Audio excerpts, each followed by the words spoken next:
Hi everybody, hope everyone's doing well, stuck at home and finding things to do. I know artists are certainly always stuck at home, or at least I am, since my studio is here at home.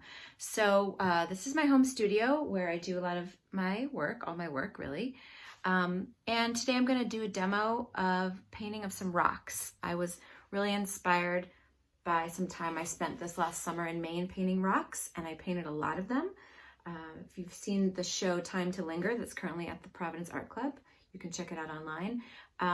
There are lots of rocks. I think half the paintings in the show for me are all rocks. So I'm going to show you a little demo today about how I paint rocks, and let's get started. So I have just a quarter sheet of rough 300-pound watercolor paper. That's what I always use. I really like that. Taped to a board.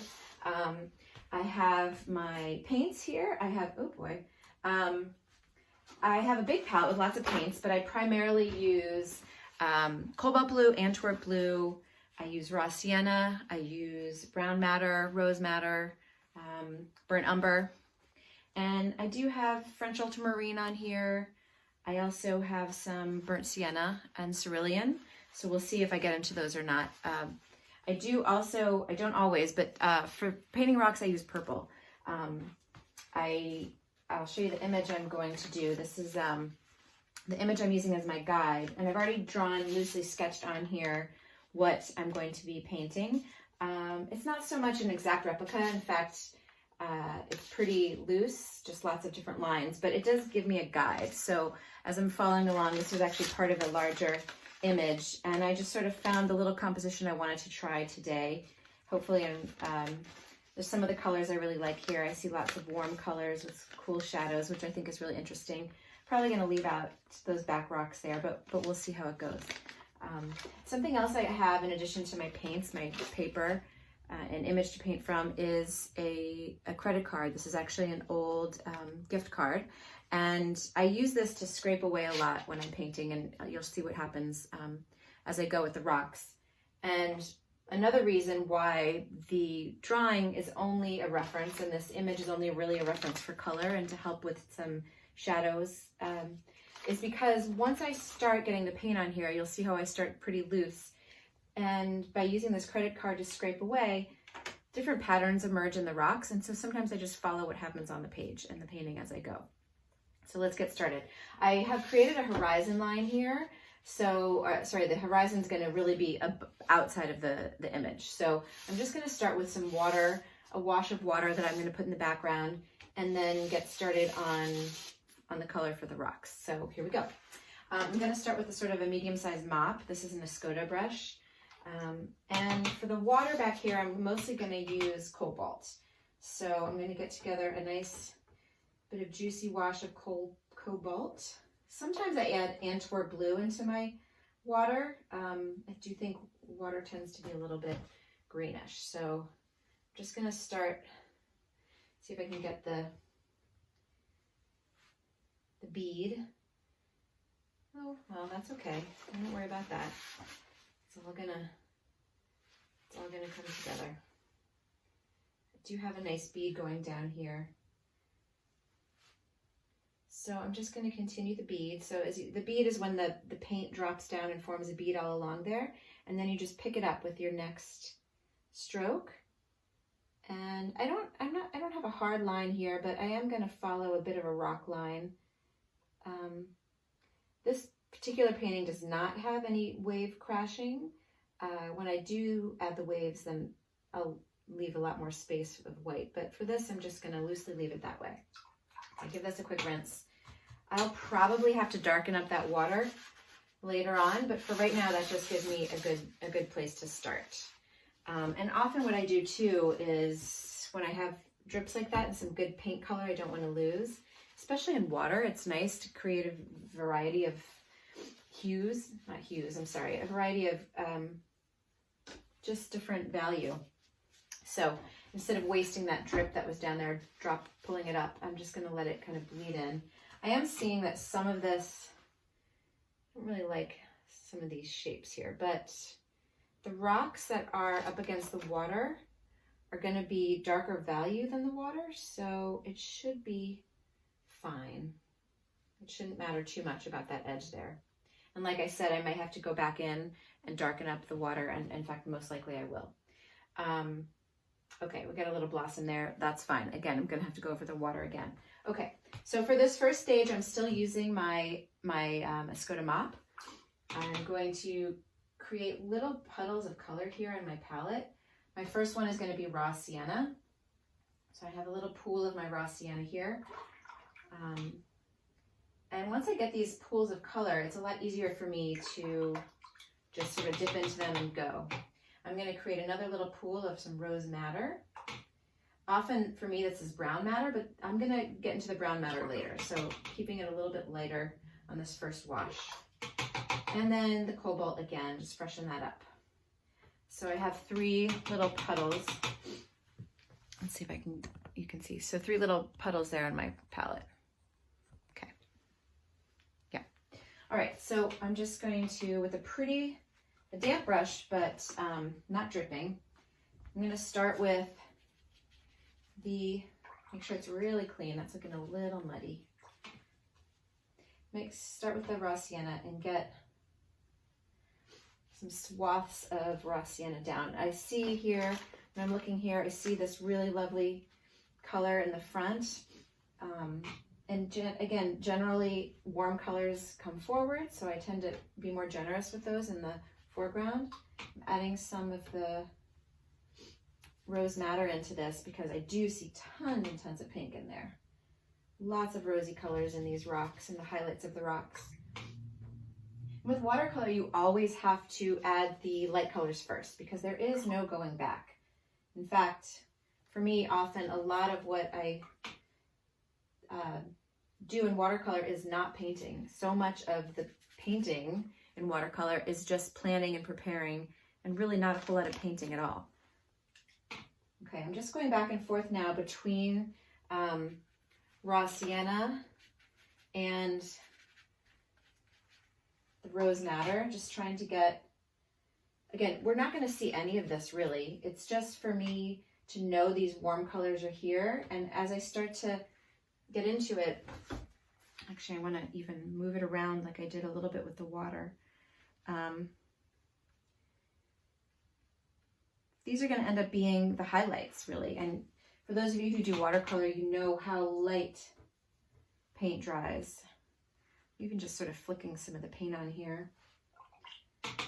Mixing it, letting it mix itself right on the palette. Again, just 2 colors right now. All I have are these 2 colors. Raw sienna and rose madder. Now, some of that has flicked into the sky. It's not even the sky, I'm sorry, the water, which is fine. Like I said before, I am gonna have to go over the water again with another wash to darken it. I can tell already.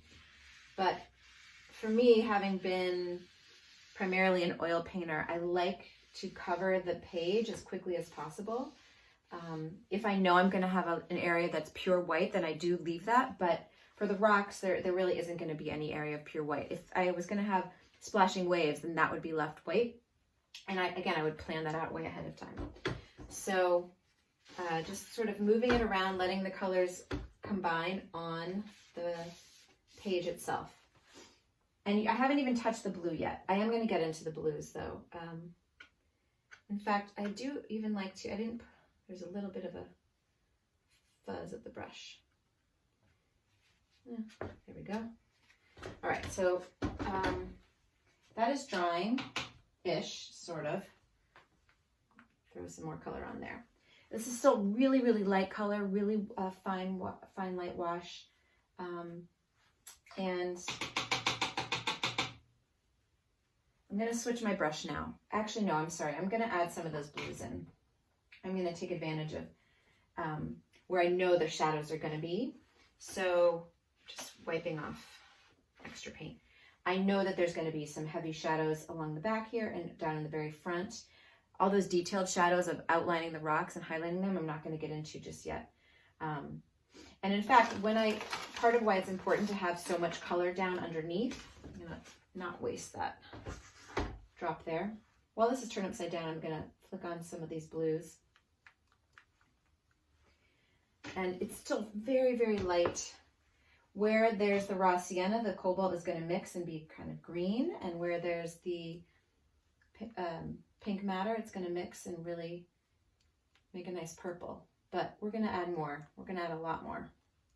This is definitely a layered process, the way I paint these rocks. And I'm just completely ignoring the drawing I did. I can still see the pencil line through that, but again, so much of it is going to be covered up. And I'm just trying to get some really, just a lot of color on here. Because what I was saying before is when I start to scrape away, as I put darker colors down and scrape them back, the color that's going to be underneath is this color. And so I really want this to be beautiful. And I want it to be rich and have a lot under there. I don't want to scrape it back to plain white. That's not going to be as interesting. So much of these rocks here, to me, I just see endless color going on in these rocks. So I want to get that down here first. Okay, I'm going to wait a minute for this to dry and then get back in there with some darker colors. Okay, I'm back. It's dried a little bit, and also while it was drying, I got some new water, some new fresh water. I'm switching brushes too. I'm not using the mop anymore. Now I'm using an Escoda Perla brush. This has a much finer point, and I've used this a lot. It used to be white, but now it's full of all my lovely color. So what I'm going to do now is add in some of the darks, and I'm going to start. Again, this is a process. So I do this. It's very iterative. I do this over and over again until I get the rocks to look as I like.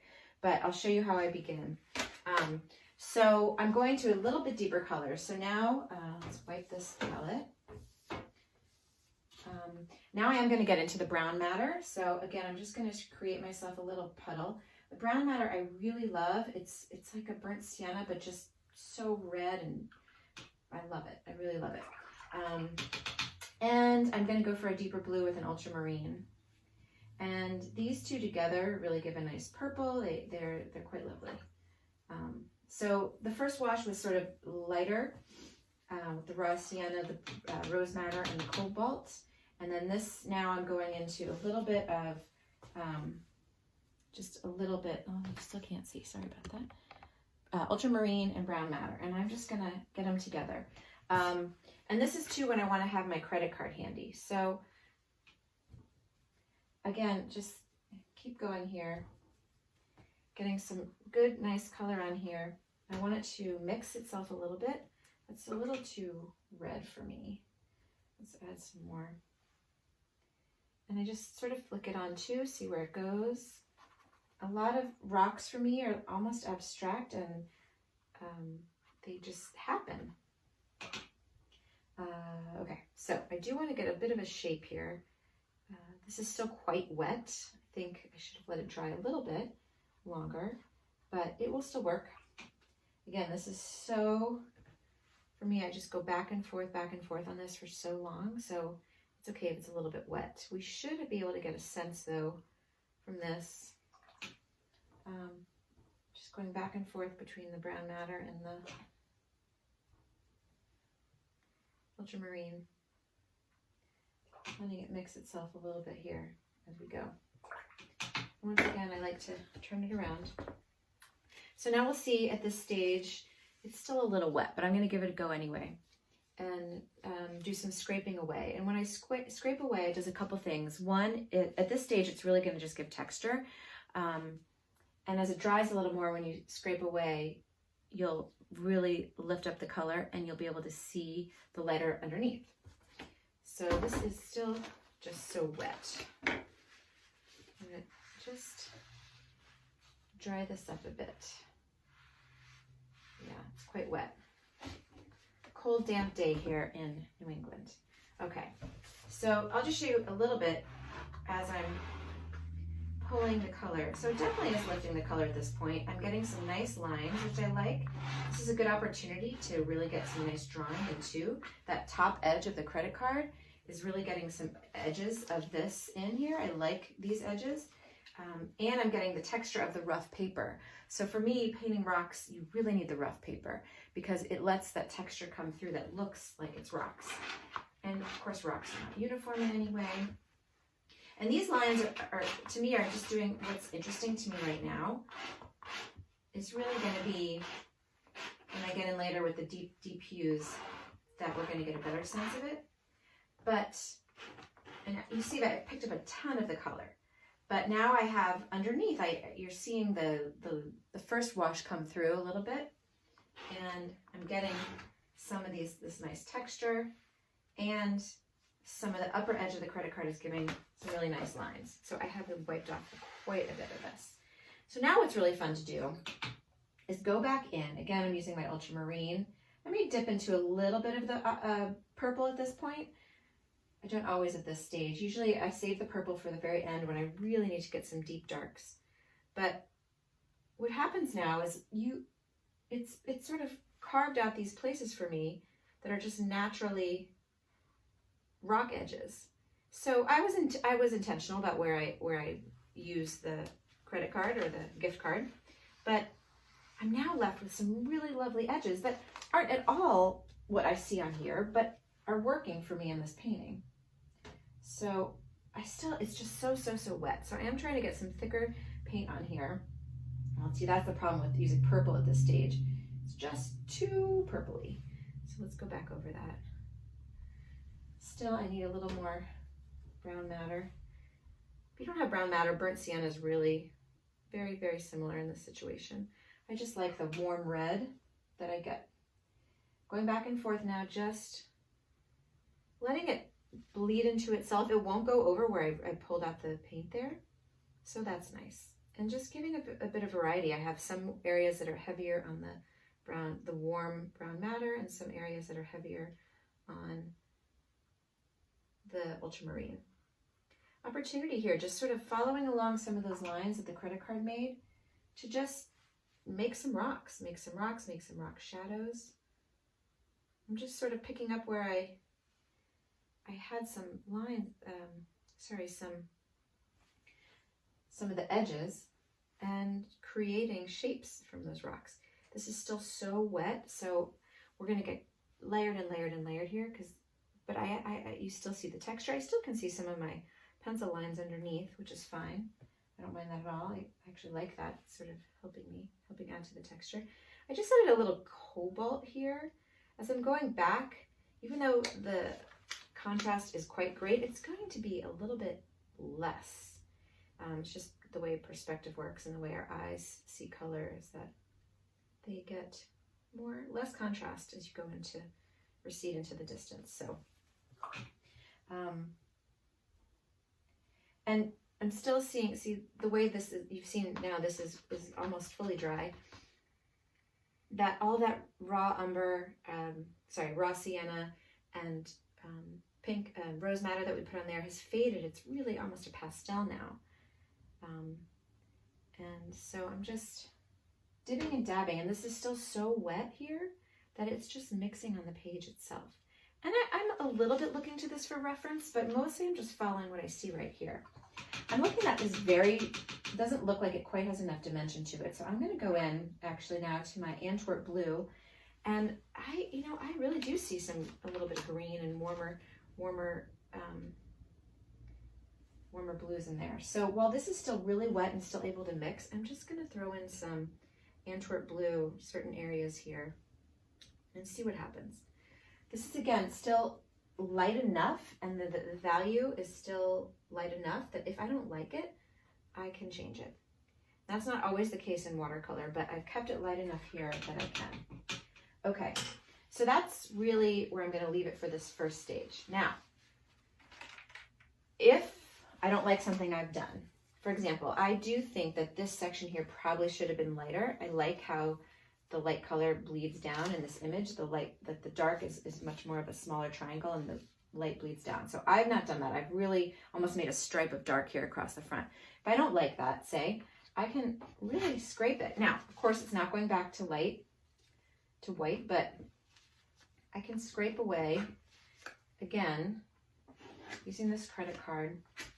And that's going to allow me to, when I do go back in with some darker darks in the front, that's not back to how it was, but it's going to be okay.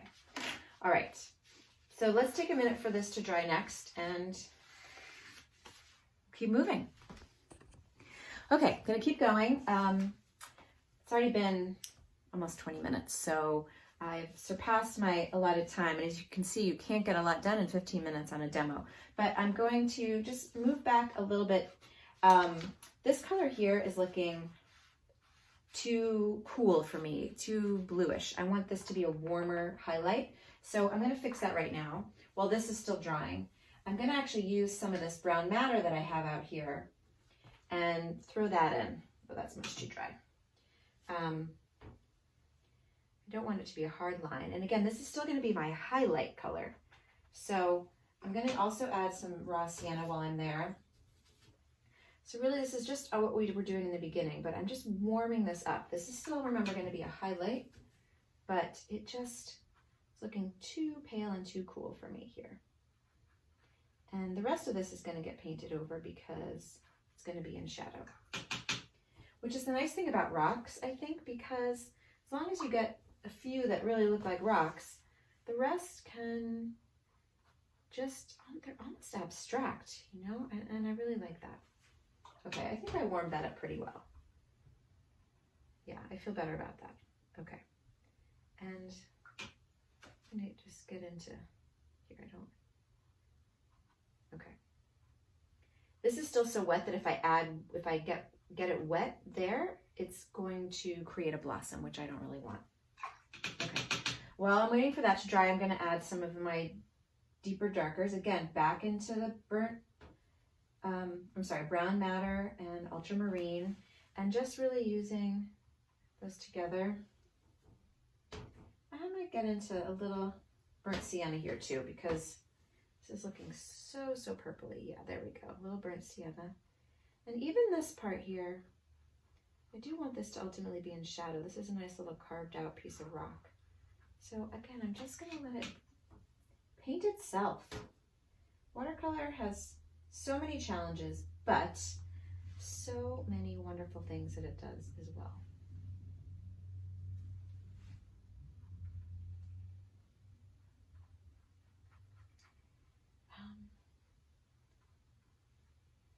I like that. I like what's happening there. Again, anything I don't like, as long as it is light, I can always make it darker. I like this color here too. I'm actually going to go back in to what we had over here. And then I do see a really strong shape here that has a really nice shape. Again, once you get one or two rocks looking like rocks, the rest you can kind of fudge. And these I'm referring to the lines I drew originally on here. So I'm not really so much filling them in, but I'm using them as guides to help me. And these shadows are ultimately going to end up being quite a bit darker. But for now, this is acting as a nice guide for me to get in some big shapes. Okay, back to my credit card. I have some nice bleeding happening here. I really like that, but I do want to make sure I keep my shape.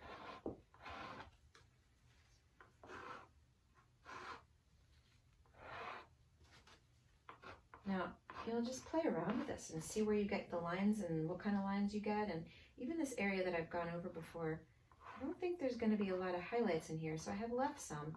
I'm going to pull that down. Still get a lot of texture. That is the lovely, pull that right there. Okay. Well, I'm going to keep playing. This is going to take a little while. I'll keep going and check back in with you later. Thanks for watching the beginning of my rock demo. Let me see if I can get you a little bit closer. Oops. Okay, so here is where we are. You see a lot of that texture coming through on the rocks there. It's still pretty abstract, not a whole lot of obvious rocks going on, but I'm going to keep working, doing the same thing I did, using the credit card, using the color, carving out shapes. You can see already this area here that I added all that color back into is still dried so much lighter.